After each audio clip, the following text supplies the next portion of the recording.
कचरा प्रबंधन टैक्स को लेकर भारतीय जनता पार्टी के पार्षदों का जो मेहनत थी वो रंग ले आई, वो आपके सामने ही है।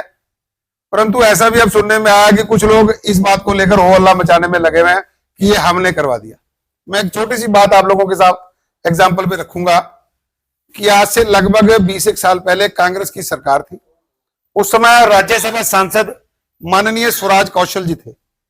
उन्होंने अपने सांसद निधि कोष से 10 लाख रुपए अंबाला कचहरी में डेवलपमेंट के नाम पर दिए। और उस समय जो यहाँ सत्तासीन लोग थे, वो मंत्री थे, सरकार में विधायक थे, कांग्रेस के बहुत बड़े, जिनको कहते हैं ना जी, वो छोटे मुख्यमंत्री थे।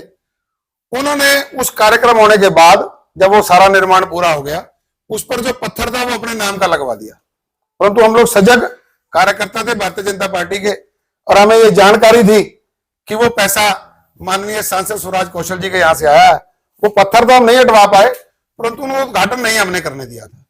तो कहने को तो वो ये कहते हैं कि मैंने बनवा दिया था, परंतु अंदर से अंदर उनको पता था कि ये पैसे स्वराज कौशल भारतीय जनता पार्टी के सांसद के आए हुए हैं। तो इसलिए ये नगर निगम का एजेंडा है इस बार का, ये आप देख सकते हैं।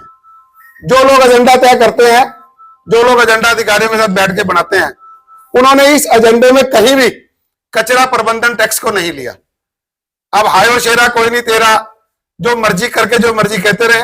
अंबाला की जागरूक जनता सब जानती है कि कचरा प्रबंधन टैक्स को लेकर लड़ाई किसने लड़ी, माफ किसने कराया और अधिकारियों के साथ कौन लड़ा। तो मैं बड़ा स्पष्ट करना चाहता हूं कि ये सारा काम भारतीय जनता पार्टी के पार्षदों ने मिलकर किया।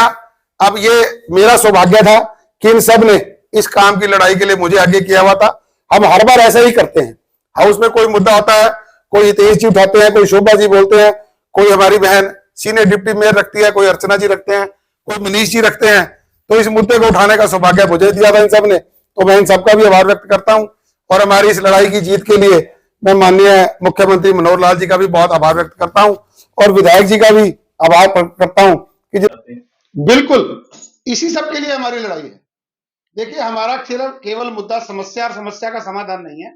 जिन लोगों ने ये समस्या पैदा की है उनके खिलाफ भी हम लड़ाई लड़ेंगे।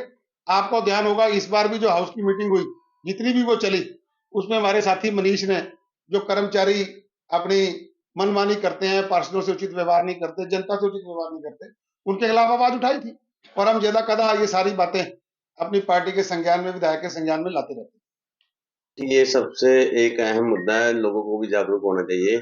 जो आईडी पोर्टल पे अप्रूव्ड है उसमें कोई खसरा नंबर का कोई बहाना नहीं है। अगर आपने मोबाइल नंबर अपडेट करवाना है तो आप सीधा ही एडमिन पोर्टल पे जाएं, और उसके लिए सोमनाथ को नियुक्त किया है जो एसओ हैं, तो आप उससे अपना नंबर चढ़वा सकते हैं। कोई समस्या है तो हमें बताएं, हम करवाएंगे। तो गार्बेज टैक्स जो माफ किया गया है पिछला, देखिए, कल मेरे पास एक गांव मंढोर का एक दुकानदार आया था, तो 10-12 हजार रुपये उसका गार्बेज टैक्स का था। वो कहता मैंने जमा करवाने हैं, और जब शाम को मैंने खुद पोर्टल खोला है तो उसमें देखा तो उसका वेवर हुआ था सिर्फ 700 रुपये में उसकी एनटीसी निकल गई।